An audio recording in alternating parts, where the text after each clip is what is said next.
This is Orson Welles, speaking from London.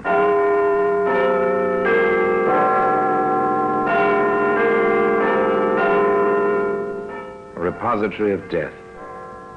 Here in the grim stone structure on the Thames which houses Scotland Yard is a warehouse of homicide, where everyday objects, a pin, a garden hose, a handbag, all are touched by murder.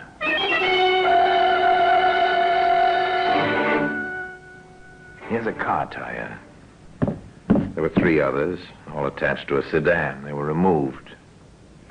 Great Scott, Inspector. Those vandals, they've stripped the car of everything. Even the 4 tires, sir. There's nothing left. Except evidence.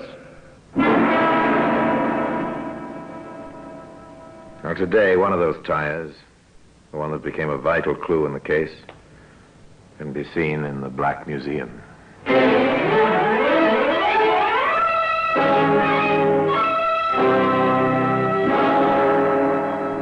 From the annals of the Criminal Investigation Department of the London Police, we bring you the dramatic stories of the crimes recorded by the objects in Scotland Yard's Gallery of Death, the Black Museum.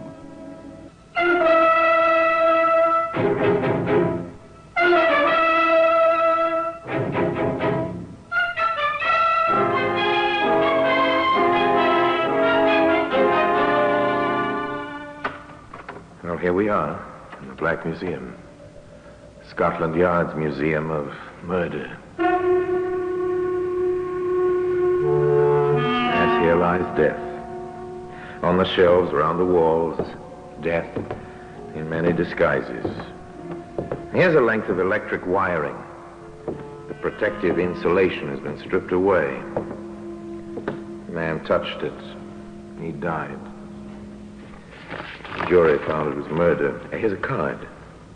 Invitation to a party. The invitation was accepted. Death was the end of that. Here's the tire. It's an ordinary car tire. Once it belonged to a sedan that stood in a garage at South End. On a certain night, some years ago, 2 men entered the garage quietly, after first forcing the lock.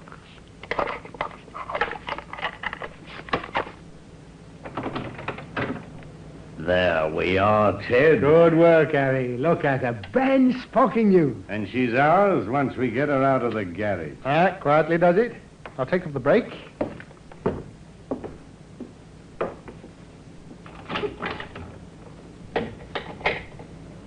Right.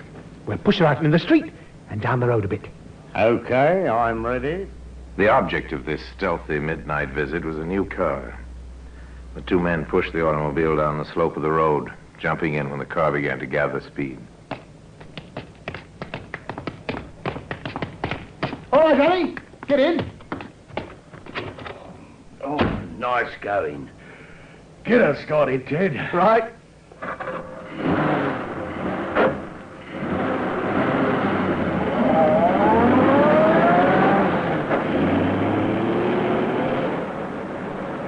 Not a sound behind us. We got away with it. It was easy. By morning, we'll have everything we want off this car. Tires, spare parts, the seat. And then we'll ditch what's left, eh? We'll make our fortune this way, Harry, my boy. Sounds easy money. It is. Come on, I'll show you what this car can do. Flat out.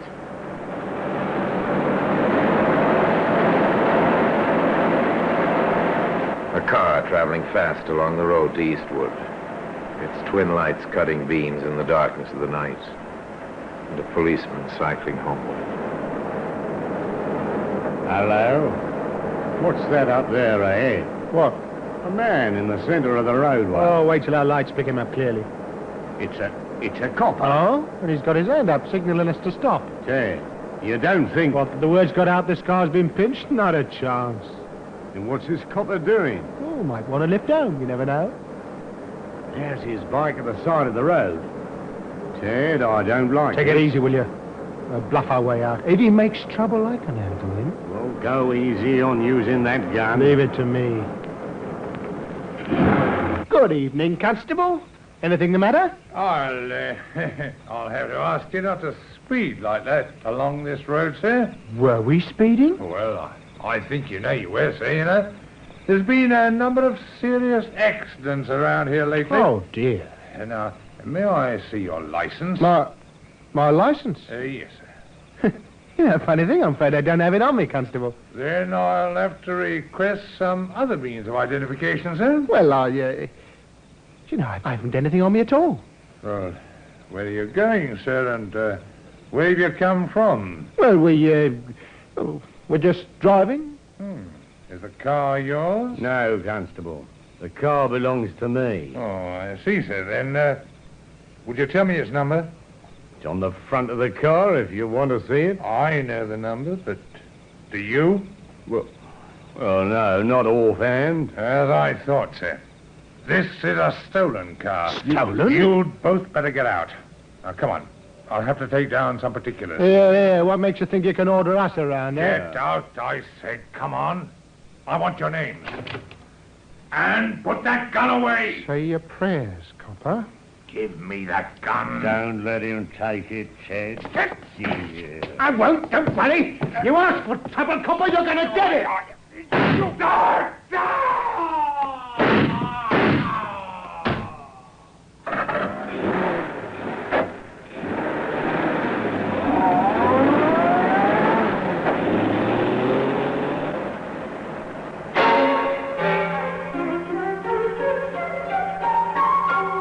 A car drives away.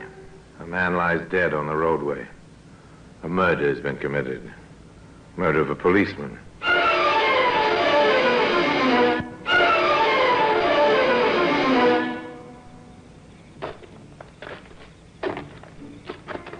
Lovely morning, George. You wouldn't think it to read the morning paper, Tom.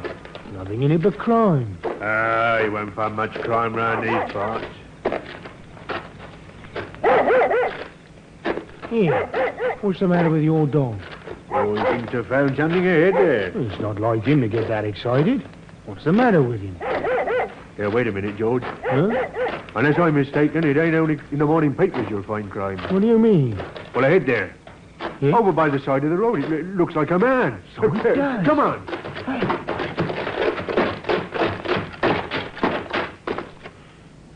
Why, it's Charlie Acker.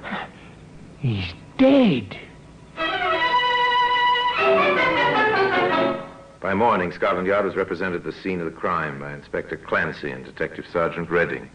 He was shot 3 times, Redding. Nasty business, sir. Oh, here's a notebook lying on the ground beside him. Yes, and he was holding a pencil in his right hand. Well, that seems fairly straightforward, sir. He was about to take down some particulars from a person or persons whom he'd met. The evidence suggests that, Sergeant. But wait a minute, Inspector. His torch is here in his pocket. Is it? And there's no street lighting nearby. How could he have been writing? By the light of a vehicle, presumably. Of course, sir. Either the headlights or the interior lighting of a car or a truck. More likely the interior lighting, don't you think, Inspector? Well, we'll work on that assumption first. Which means it was a car. There are some tracks here. You can see the skid marks. Now, they might be caused by a car starting fairly fast. I want those tracks photographed. The photographs were duly sent to certain experts at Scotland Yard, and a report came back to Inspector Clancy. Report from the yard, sir. Yes, Sergeant Redding? Those tracks were made by an Evans car. An Evans, eh? Get a full list of all stolen cars within a 50-mile radius. We'll see if there was an Evans amongst them. There were 2. One was found. Inspector Clancy interviewed the owner of the other. Yes, it was taken the night before last, Inspector. Some bounder picked the lock of my garage and got away with the car. I'll get a full description from you, sir. Certainly, but I say, Scotland Yard doesn't usually go chasing stolen cars, does it? Not usually, eh, Colonel Fentress? Oh, there's something else behind it, is there? Excuse me a moment. Hello, Fentress speaking. Yes. Just a moment. It's for you, Inspector. Thank you, sir. Hello? Yes, Redding? At Raleigh. I see. Yes, I'll come down right away. Something happened, Inspector? An Evans car's been found, sir, abandoned in a ditch outside Raleigh. A new Evans. Index mark TW6120. But that's mine, by Jove. Then you'd better come along, sir. They found the car, the police going over it for fingerprints. Curious crowd gathered around it. It was a vastly different car from the one Colonel Fentress had locked in his garage 2 nights earlier. Great Scott, Inspector, those vandals, they've stripped the car of everything. Even the 4 tires, sir. There's nothing left. Except evidence. What do you mean, Inspector? This was the car concerned in the murder of Constable Hacker on Eastwood Road. My car? Concerned in that killing? Come with me, Colonel. I'll show you the evidence to prove it. That car is the first link in a long chain at the end of which is the murderer. And a further link is the missing 4 tires, one of which became the vital clue in the case.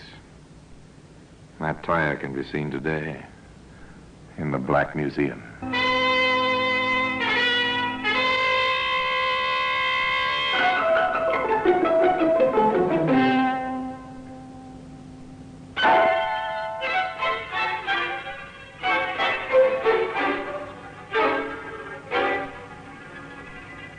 A car was found, abandoned in a ditch outside Raleigh. You can see for yourself, Colonel Fentress, on the running board. A dark stain there. It's blood? Yes, it's blood. And see this?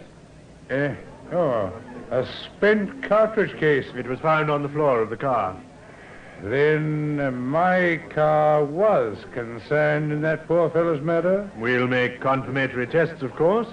The blood stain will be checked against the constable's grouping, and the cartridge case will go to ballistics. These routine checks must be carried out. But Colonel Fentress knew, and Inspector Clancy knew, that the driver of the stolen car had taken part in the policeman's murder. And knowing this, the inspector was able to reconstruct the crime.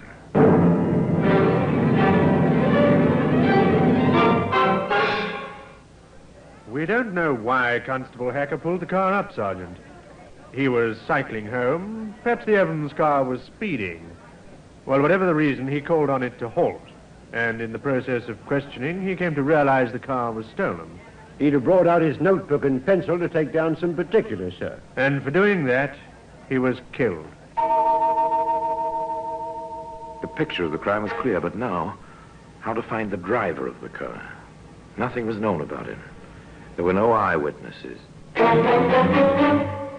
One man had seen the driver, and he was dead. Where would they begin searching? We'll begin right here at the car, Sergeant. It's funny about those tires, sir. Very funny.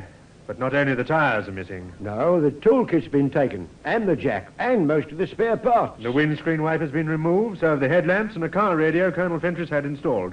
Vandalism, sir? Well, if it was vandalism, it was well planned, Sergeant. Yeah. Now, there are lorry tracks over there. The stuff was loaded on and driven away. Car stealing, sir, for spare parts and tires. A very profitable pastime. Now, what was taken out of this car would probably be worth £200-300 on the second-hand market. Black market, sir, for the tires. I wonder who handles second-hand parts and tires around this district. Come on. Where to, Inspector? The nearest garage.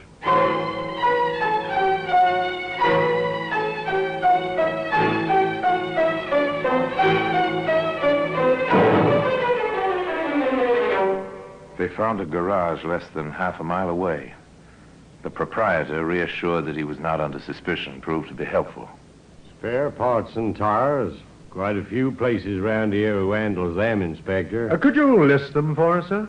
Certainly. Come into the office. There were 6 names on that list. 6 visits to make. Sergeant Redding made them, posing as a driver in search of new tires. Oh, good morning. I need 4 new tires for an Evans car. Can you help me out? Williams and Sons was sorry. They hadn't had any tires to sell for months past. Field and Company said the same thing. So did Hammond and Barden, Kennedy and Sons. Then Sergeant Redding paid his last visit. The 6th name on the list.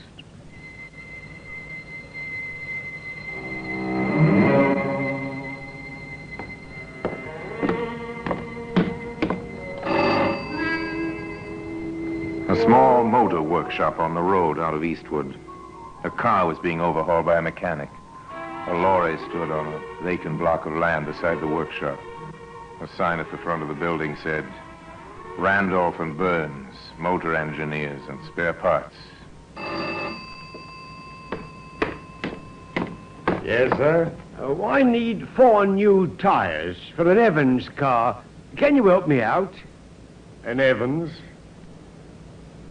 Do you own an Evans car? Oh, not me, chum, no. That's for the governor. I've been everywhere trying to get these tires. Well, I might be able to set you up. Of course, they're in short supply. We'll pay whatever you ask for them. Okay. Ted, Oh, Jack, here a minute, will you? what is it? Fella here wants to buy some Evans tires. Oh? Chauffeur, aren't you, mate? Yeah, that's right. We can set him up, can't we? No, we can't. But Ted, he'll pay the right I price. tell you we can't. We can't set him. How can we when we haven't seen an Evans tire in months? But Ted... People just don't bring us second-hand tires anymore, mister. Sorry.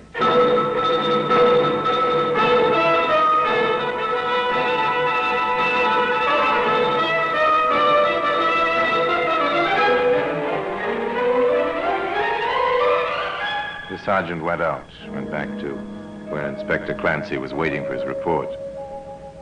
Something he'd seen deep in the eyes of the man called Ted told him the search was at an end. I don't know what spoiled it, Inspector. Perhaps he recognized me. Perhaps he was just being cautious.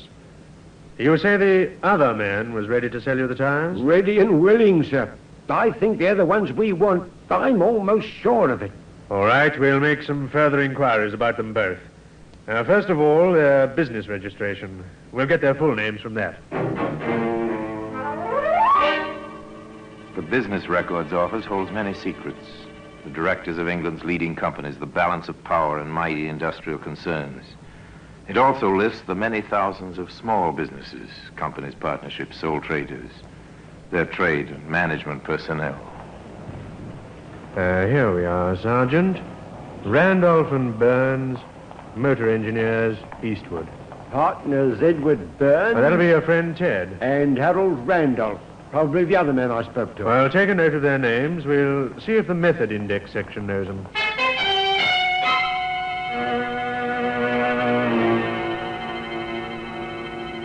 The Method Index section at Scotland Yard. That's a vast room of records. The walls are lined solidly with filing cabinets. Here are the details of all the crimes, from murder to petty theft. Here are the names and the aliases of all the criminals ever convicted in any English court. Filed and cross-filed for easy checking. Those 2 men you asked me to check, Inspector Clancy. Find anything on them, Severs? There's no record for Harold Randolph. What about the other one? Burns, yes, we know him. Ted Burns, motor mechanic, 4 convictions. The first, from my hometown, funnily enough, Oxford City Police Court. The charge? Stealing a motor car. And what were the other 3 charges, Severs? All connected with motor theft, sir. One was for removing spare parts from parked vehicles. Another time he was convicted for selling a stolen car. That's all I want. Very Thank good, you, sir. Severs. Inspector Clancy and Sergeant Redding drove back to Eastwood. On the road there, about 50 yards from the motor workshop, they waited. They saw 2 mechanics leave at 5:30 on their way home. Then, a few minutes later... There he is, Inspector. That's Harry Randolph. And he's alone.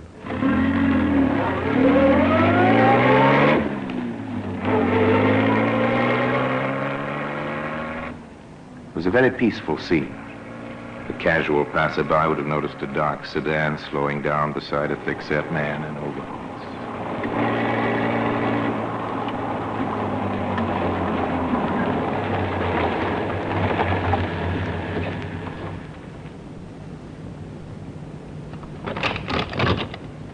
Mr. Randolph? Yeah? Oh, it's you. Still after them tires, eh? In a manner of speaking, sir. This is Inspector Clancy from Scotland Yard. Scotland Yard? Get in, Mr. Randolph. No, not me, Inspector. Now, you've got nothing against me. On the contrary, we have a great deal against you. Get in.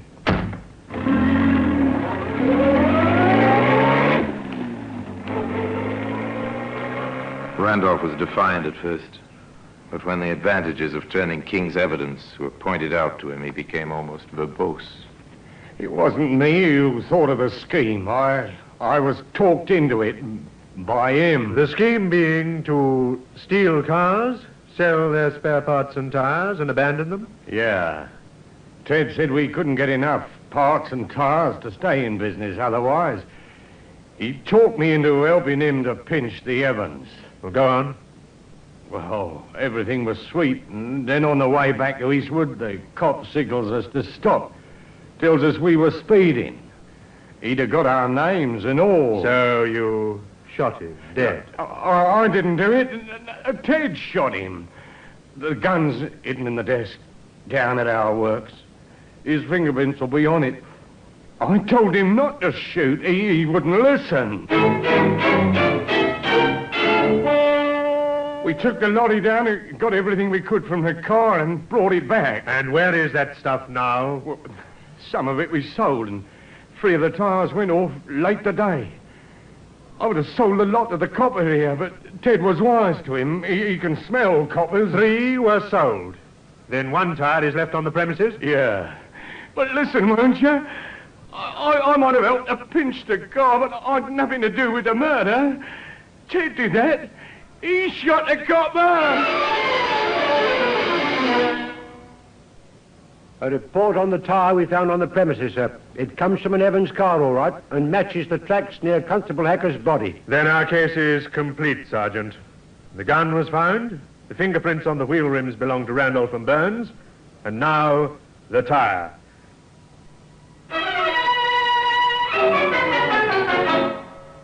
All right, Randolph, you've one more chance to help us. Where's Burns? Come on, you must have some idea. Right. But you've got to look after me. I'm not promising anything. Where's Burns? He's trying to get away overseas. I think he was heading for Liverpool. He was always talking about a pal of his who was a ship's mate. Can you remember the name of the ship? I think it was called the Briar Rose.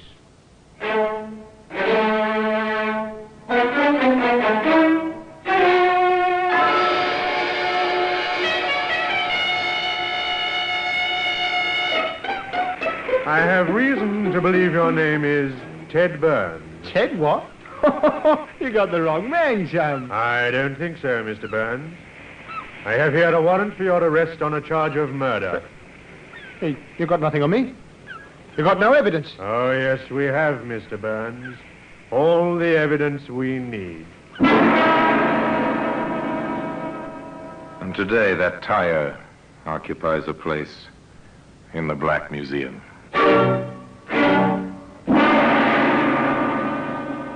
Orson Welles will be back with you in just a moment.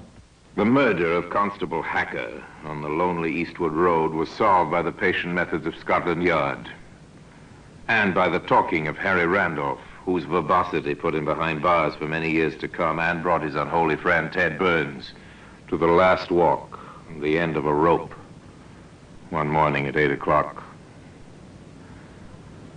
A crook's plan misfired into murder. And neither Burns nor Randolph had the talent for outwitting the men of the yard. So it was that another chapter of murder was closed. Another record added to the method index section. And another exhibit, the car tire, was added to the Black Museum.